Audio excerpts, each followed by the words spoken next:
carefully, for the evil man approaches. The moon is frightened to death of the Teenage Mutant Ninja Turtles Universal Monsters.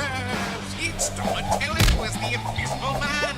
Observe the monster's attire, featuring bandages, goggles, hat, and trench coat. His lab equipment, which helps him find the cure to his madness.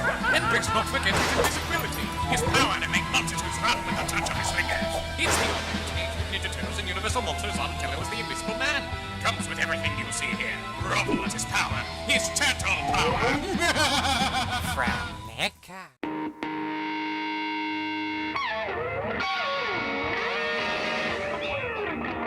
Okay, people, welcome back to another Fwoosh Weekly. As always, I'm Robo, and I'm just going to start calling this part of the weekly Expectations. Expectations. Because I can't help myself. I have to talk about how much there is to talk about. I'm just trying to prepare you, whether it's going to be short and sweet, or we're going to be panting and sweating by the end. One or the other. And this week, I'm going to be honest with you. I started looking at my list yesterday, and I got kind of intimidated. Then I added a couple more things this morning, and it was just, well, we're long hauling it. Swinging back to a few weeks ago where Bandai showed their SH Figuarts Venom, Let There Be Carnage, and I think I said something like, listen, just because they show something at a convention, it doesn't mean it's going to see release. Well, I also went into why I don't personally like this version of Carnage because of its size, but despite that, it's a good looking figure. They did a good job of capturing that exposed muscle look to it and then integrating, well, okay, it was like that in the movie, but the figure does it too, where they integrate that black comic costume look as veins or arteries or just other inside body things that are on the outside of the body. And the tendrils just complete the look, even though it doesn't seem to have a swap out option like Venom, where the back plate comes off and you put a more relaxed look on there, because it's Carnage. I feel like they did nail that part where he's just 90 to nothing all day, all night. He has no off switch. That's very Cletus. Still a big old figure though. I'm not getting into it again, don't worry. But that is reflected in the $105 price point at current exchange rates. As I'm recording this, this is a Tamashii web store exclusive. So it may be a little harder to get your hands on it if you're wanting it. But that's not ruling out that it's going to be imported by, is it Bluefin anymore? Did Bandai buy Bluefin? Something. If you're not liking the prices you're seeing it at right now, hold off a week or two. Let's see what happens. Sticking with Marvel, the next DLX offering from Threezero is MCU Black Panther. The purple background's just soothing after all the Carnage wackiness, isn't it? I'm always going on about the awesomeness of DLX figures. They just move so smooth. They're an experience. There you go. That's the best way to put it. You experience them. And Black Panther looks to be more of the same, even though it is just a person in spandex, just the human form. All my previous experience with DLX has been armored characters, where things can be hidden behind hard edges and layers. Well, I was going to say, no, I messed with Bloodshot, but that's a Figzero S. That's a different division. That's just naked from the waist up. And I didn't have many problems with, okay, the butterflies were a bit restricted and the ankles. But here, the ankles look like they have full movement. And then I guess we'll have to see about the butterflies. All I can do is look at this picture and say, well,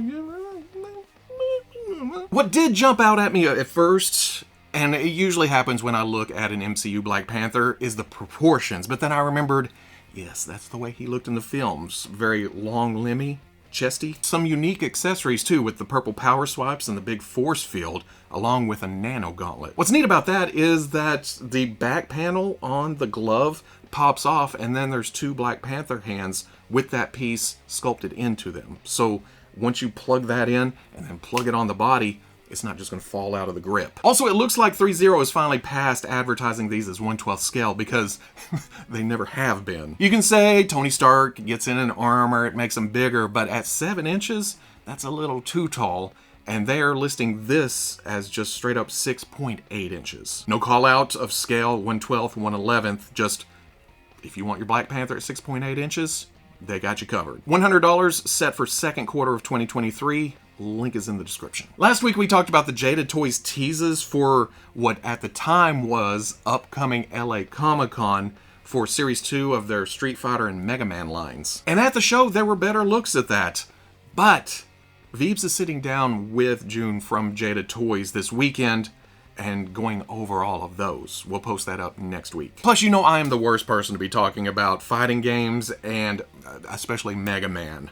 I'm just going to piss somebody off by going, yup, 1 is the loneliest number that you've ever been. What's more in my ballpark are cereal mascots. And on that front, we got a surprise appearance. Jada already gave us Frankenberry and Count Chocula. Why not a Boo Berry? And to me, this finishes off the group. Yes, I know there's more. There's Fruit Brute, there is Yummy Mummy, but I don't remember those as much during the Saturday morning cartoons. It was always these 3 in my head. I wouldn't turn down those others, but this finishes the cast. For me, personally. How many times can I say that? Speaking only for myself, I like just these 3, but I will buy the others if they become available. I'm not even into marshmallow cereals. I don't like marshmallows. Again, those commercials, just... marketing works. What can I say? Here we are, 40 years later, and I'm like, give me that Boo Berry! I'm so happy. I need this. Did I just mention that I'm not that knowledgeable when it comes to video games and the action figures that spring forth from them? So of course the next news item is Doom from McFarlane Toys. The Redskin variant of Doomslayer Classic is a McFarlane Toys store exclusive. You have to remember that extra S in the middle of McFarlane Toys store. It just gives another option when it comes to the character, which is why it's called a variant, right? In fact, that's the very definition of that word within our collecting world. Well, okay, not just here. That's for the rest of the universe. Noun. A form or version of something that differs in some respect from other forms of the same thing or from a standard. Yep, that's exactly what this is. Variant. They also give the example clinically distinct variants of malaria. God dang, dictionary.com, you didn't have to go that hard. Anyway, Red Doomslayer, $23, scheduled for February. Only 2 McFarlane Toys DC Multiverse reveals this week. Todd, you're slipping. I just threw down the gauntlet, didn't I? Next week's gonna be, oh yeah, watch all this sexy. To continue with the exclusivity, Walmart will be carrying the gold label DC Multiverse DC vs. Vampires Batman, and I have no clue where this comes from. I'm guessing it has something to do with vampires. The figure is really just the Hush Batman with a new scary head, claws, axe, darker paint scheme. But if it works, it works. We've got zombies, we've got Frankenstein coming, why not vampires? The same darker paint scheme was applied to the also Walmart exclusive gold label Rebirth Eradicator. I was reminded this weekend that McFarlane Toys had a panel back at New York Comic Con showing a bunch of these reveals that I've been talking about over the past few weeks. I've completely forgotten about that. This Eradicator finishes off the standard multiverse reveals from that slide. Gold label always makes us think variants though, and in this case, and with Superboy, could we be seeing a rain wave at some point? Reign of the Superman? Has that already leaked and I'm just talking out of my ass again? Probably, but that's okay. Ooh, a little update for the NECA Teenage Mutant Ninja Turtles Secret of the Ooze Kino. It looks like he's going to include a scooter. Now, I had to go back to my files to remember when the digital render for Kino was first shown. It was back in January. It makes sense. NECA is currently shipping some Secret of the Ooze items at the moment. Are the turtles getting out there? The accessory pack? Something? I don't keep track. I'm not into Turtles 2. But for this, it's Ernie Reyes Jr. on a scooter delivering pizza. It's too tempting. I'll put it with my first movie figures and be happy because it's my collection. I can do what I want. Just a little bit. It's December. 'Tis the season. So the Four Horsemen got into the holiday spirit by offering up their Figura Obscura Father Christmas. You don't know how many times I've tried to say that out loud, and it wasn't happening. And not what I was expecting. Make no mistake, this looks amazing. Just a classic version of Old Saint Nick. With the white beard and rosy cheeks, the reds and the whites to the gear, the traditional toys and presents in tow, just a sense of jolly and cheer. Yes, I worked hard on that rhyme. Give it. I'm proud of myself. But when you think of Mythic Legions, or Cosmic Legions, or just the Four Horsemen in general, you picture something more outlandish. And I know this is not those lines. This is Figura Obscura. We've seen Krampus, we've seen Headless Horseman, and those stick to your mental images. But still, you want to see Santa in armor, with blades, antlers, horns, wings, something, and they didn't go that direction. The more I thought about it, though, the more I realized that this is the perfect foil for last year's Krampus. With that, the four horsemen were able to get down and dirty. What the face-off needed was something just clean and pure. The tried and true representation of the season's positivity and goodwill throughout the ages. No flourishes, no gimmicks, just a wink and a smile, and a little magic. Sure, the character has been used as the boogeyman for as long as I can remember to keep children in line for the other 11 months of the year, but still, the representation, the imagery, it works. Krampus versus Father Christmas. It doesn't get any more epic than that. Well, it does a little bit, but then you're getting into all other kinds of, yeah, whatever. Pow! $60 shipping right now. Link is in the description. I'm not even sure if it's still available, but it was the last time I looked. Saying all that, there may still be room on the shelf for a Santa that's not quite as jolly and cheery. Fresh Monkey Fiction is still working hard to try to get the Naughty or Nice 2021 collection out to customers' hands. And from the sound of it, it's close to hitting Big Bad Toy Store. So they're doing little teases, little reveals for their Naughty or Nice 2022 collection, the first being Mall Santa. This is another clever way to get some body reuse while sprucing it up. Well, I say sprucing it up. I mean, look at it. The head has given up for the most part. The costumes all dirty and splotchy. The accessories are appropriate. I'm gonna need this. Damn it. Quit making toys so good. Fresh Monkey is promising more reveals over the next week, and hopefully by then, we'll hear more news about where Wave 1 is. Until then, we're just gonna wait patiently, right? Right? Thank you, Mezco, for finally soliciting your 1/12 collective Dick Tracy versus Flat Top 2-pack that you showed way back. That thank you is mostly from Vives, but it's also kind of from me because we can stop having the discussion of when are they going to solicit that Dick Tracy and Flat Top? It's been forever. Mezco does what Mezco does. Sometimes they show stuff, sometimes they don't. They may come out now, may come out never. I don't know. Half the battle is securing the pre-order, and that's the stage we're at the moment. The other half of that battle is the long, long wait. Unless it's Gomez or one of their in-house lines. This says October to December of 2023, but we know better. Until then, though, we have the pictures that do a fantastic job of conveying the overall look and feel. I'm not a big Dick fan, especially when they go really deep. But on the surface, I can appreciate these for what they are. They look like they stepped right out of the comic strip. Especially this one. This is my mental image of Dick Tracy, and they nailed it. Lots of yellow in figures recently, too, because I just opened Star Wars Ned B. There's been some Bumblebees. There's been a couple of third-party Jim Carrey masks. I'm sure there's more. Oh, Peelies. How about that? Lots of yellows in the displays. Flat Top looks especially bad guy because of your standard villain purples and greens. Then there's all the weapons and all the accessories. Too many to list out here, but just look at these. There's a lot of them. That does bump up the price, though. This is a 2-pack. It's loaded with goodies. You're looking at $195. I don't know if they talk like that, Flat Top, but I look at this and it just, meh. That's all I got. Oh, good grief. How much Robo Don't Know can this episode take? Because we are pushing the limits at this point. See?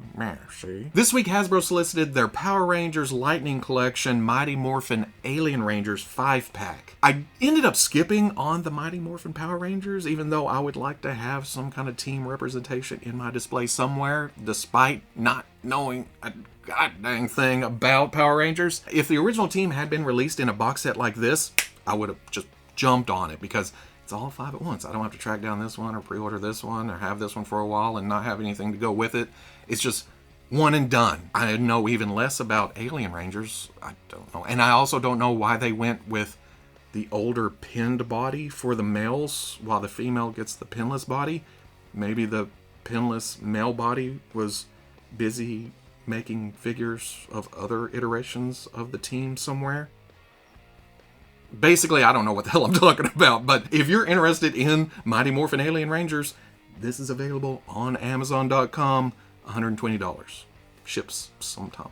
Finally, something I do know about. Let's top off this week's tank with some Hasbro Marvel Legends news. Vives and I went in depth with these on a surprise Fwoosh cast the day these were revealed, but we're in for the long haul because X-Men. All the X-Men. We had seen the rumors and the leaks and even pieces of the puzzle, but this week we got the full reveal for the Uncanny X-Men 275 3-packs in all of their blue and yellow glory. We already had the pretty promo pics for Gambit, and now we're seeing more of Banshee, who was revealed at a show at some point. I don't know.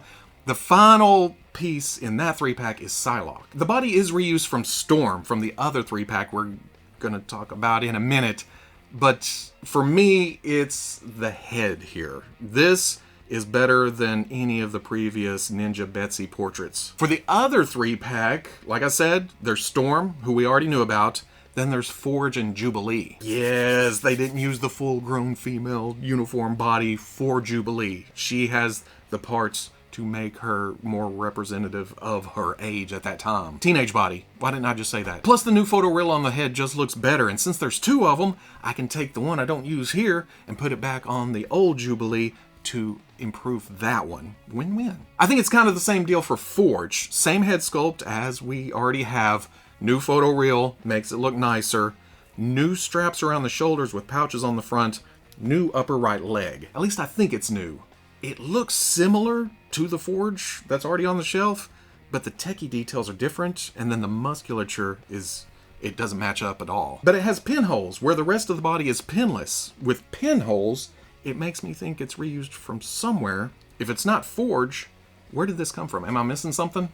Yeah, probably am. And I'm looking over at some of the figures that I have pinned on the wall, and I don't see anybody with a metal leg, not right off the bat. The 3-packs are $78 a pop, due out May of 2023, or a couple of weeks from now, given the past couple of months. Good Lord, Hasbro, slow down. Then the boys hit us with Blob, who was expected. We'd even seen the back of the package, I think, but I so love some plastic presentation. And I'm liking the look of this more than the old Build-A-Figure, because I have my preferences, you have yours. We're not gonna fight about it. I will say I don't care for the screaming head, and it's not just because of the teeth and the tongue and the open mouth.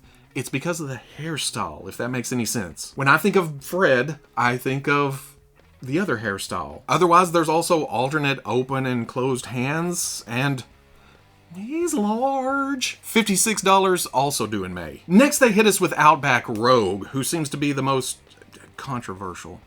I say it like that, like other Marvel Legends reveals aren't fought over, because but this one I can see because you Google Outback Rogue and there's so many different versions. Yes, it's Outback. Yes, it's green and black, white and brown in the hair. Would I like the costume details sculpted on where the gloves come up and then there's wrinkles and an edge? Same thing with the torso design, the boots coming up. Yeah, I would. But at the same time, I'm also used to seeing her with just a spandex suit with the design printed on, just like this. And even that changes. Sometimes it's like this with the straight cut across the boots. Sometimes there's a point. Sometimes there's more black at the hips up here. There's no zooming in on one, and except what's your personal preference. What I don't like is the hair. It seems they based this off J. Scott Campbell's artwork. In fact, they put it on the package where it's just kind of a hairdo. For me, in the Outback, Rogue had this sweeping, impossible to recreate in real life hairdo. So seeing this just throws me off. It doesn't look right. This will be my stand-in for an 80s Rogue until something else comes along, or I come up with a custom head.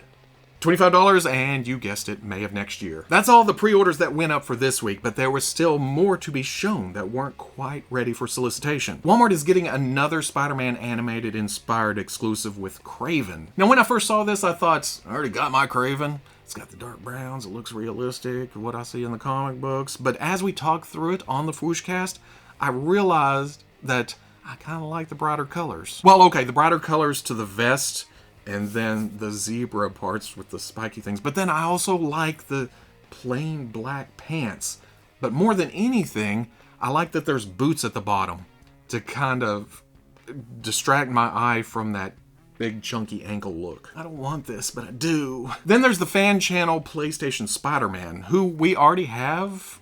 Was that a GameStop exclusive? We already have this, but then this is on the updated Spider-Man body. And while I like this design, the white spider just jumps out at you, along with the more grayer blue, but the redder red. I don't feel like I need another one, but there is another Spider-Man game coming, and this will coincide with that. So if you're into the PlayStation game and you missed out on the GameStop, there you go. Then the fan stream turned back to Merry Mutants, and I couldn't be happier.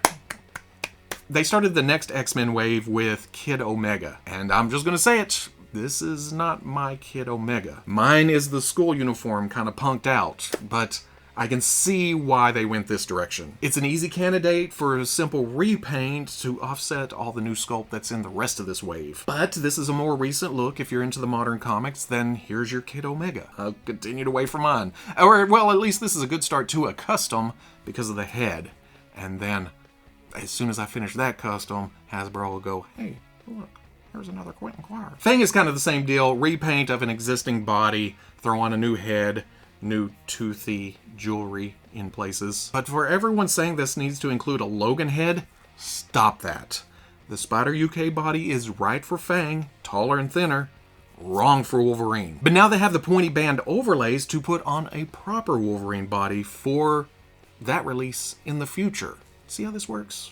You know how the game is played. I'm not super familiar with Chamber. I never read Generation X, but I've always admired this design. I like the fire effect. Just help.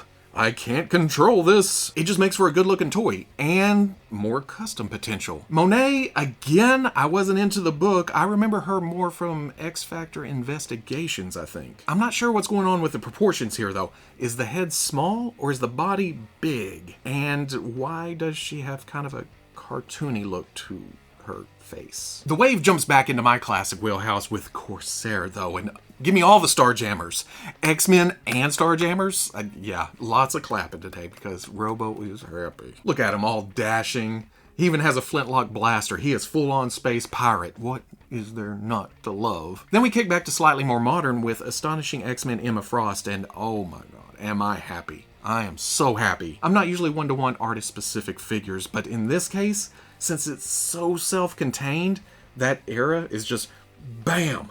I don't mind that the face is just pure Cassidy. It may not be as pretty as some of you would like, or based on your preferred artist, but this is mine. This is what I've been needing. But in that case, there's also some alternate Emma Frost heads out there, like the one that came with the black costume. In fact, I use that on my current custom.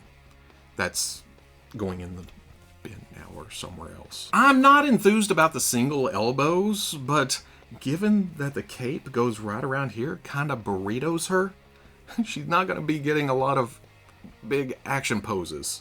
So she's just going to be kind of... I'm taking the trade-off.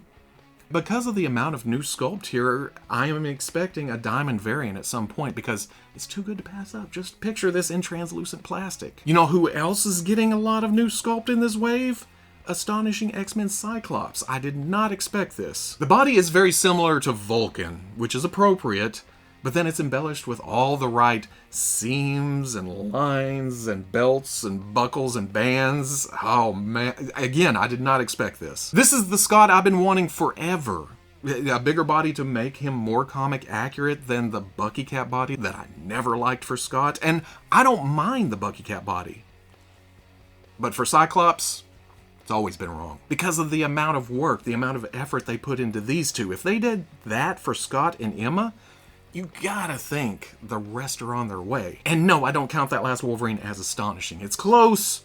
No cigar. Then, as they usually do at the end of the stream, there were teases. Now, before they got to that, during the stream, they dropped little hints like there's another figure coming with bendy wire in it somewhere. Maybe that's Dr. Octopus No Way Home? Maybe that's all that jumps to my head. They also mentioned that Corsair is not the only Starjammer to be showing up in the future. And that was kind of pushed forward by showing off a tiny little Kree. That's its name. Cree. I don't even know how to pronounce a plus sign that they put in every now and then. Cree hung out a lot with Ch'ad. I'm thinking that Ch'ad may be the Build-A-Figure for this X-Men wave. If not, he's coming at some point because it's nice reuse of Abomination. That leaves Raza and Hepzibah, who I can't help but think's gonna come in a furry friend 3-pack with, like, Feral and Wolfsbane, maybe? The other two teases were a Rose and a Golf Club, and I think the general thought is that the Rose is for the Rose. Easy suit reuse. There's the Wilson Fisk connection. The Golf Club has us all stumped, though. I don't think I've seen anybody with a good guess. So we'll wait and see. And that's all I have for this week. I've been going for, oh my god. But if I missed anything, we'll swing back around next week. If you want to see any of these pictures up close without me all, I'll be posting all of that along with links to pre-orders, more information on the Fwoosh front page Saturday at noon. But if you can't wait that long, links are in the description. Oh, it's Christmas. It's Christmas. It's Christmas. And I've already told everybody to not get me anything because I've spent, oh man, it's been hot and heavy the past 8 weeks or so, huh? I can't keep up. In fact, I thought I'd lost a couple of things. I thought I'd thrown them away. Somebody asked me if I'd gotten the blue shirt Obi-Wan from Target, and I went, I kind of remember getting it, but I cannot find it in the stacks. But I eventually found it in the shipping box, which I was kind of afraid because I had just thrown a bunch of those away. And that's where we're at. I actually did find this in Walmart, though. That makes me happy. I didn't know if I needed it. I didn't pre-order it. I thought, if I eventually find it in store, then maybe I'll get it. I'll leave it to fate. And I'll be damned if fate didn't go, you kind of need this. Needs a strong word, fate. But I wanted it, so I got it. And here I am. If you enjoyed the weekly, comment, like, subscribe. Much love to the plus if you're interested in seeing videos early or in a position to help out the channel. Patreon.com. Wherever you may be watching this, I'll always catch you on the Fwoosh. Oh, I did get myself an oddball Christmas present, though. If you were in the chat for my last Lazy Sunday, I ran across the Transformers Soundwave helmet for half price on GameStop. That brought it down to $61. But I don't know if the website was glitching or something, because on the actual product page, it was showing 30 some odd dollars, and I thought, that's a hell of a deal. How can I pass up a Soundwave head at that price? But when I would put it in the cart, it would go back to the $61 price, and I thought, is this even worth calling GameStop about? Because they're just going to say something like, oh, yeah, the website's messed up. If you look at this page, it shows 61. Your cart shows 61. It's just applying too many coupons. And my thought would have been, that's your problem, not mine. At the same time, I didn't want to deal with it. I stared at it for a couple of days and then went, it's Christmas. Hell with it. It's Soundwave. I really want it. $61 in the bag. Click. So that's on the way, where I can just look at it for about 15 minutes, put it with the rest of my helmets.